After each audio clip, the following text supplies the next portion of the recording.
is Gabe Zollner. I'd like to take a few minutes, if we can, and talk about an organization by the name of AARP.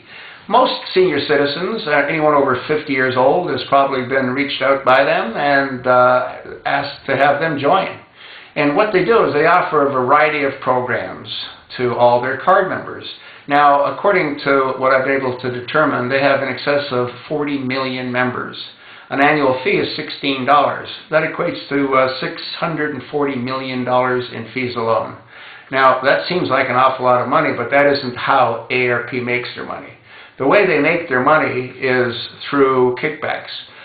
When any member of AARP purchases any kind of policy that's recommended by AARP, that organization sends a percentage of what that person purchased back to AARP.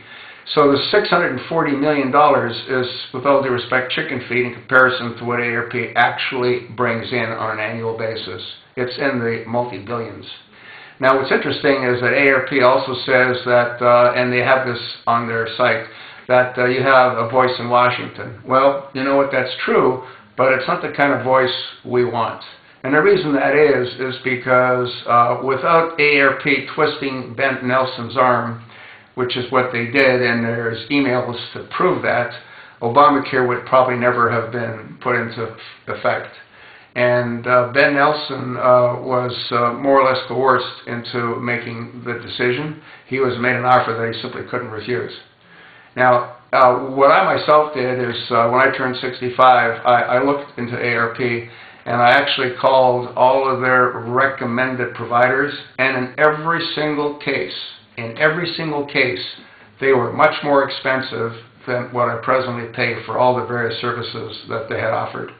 And I think what happens is people sort of, they fall into this false security. They believe that AARP is really out for their interests when they're not.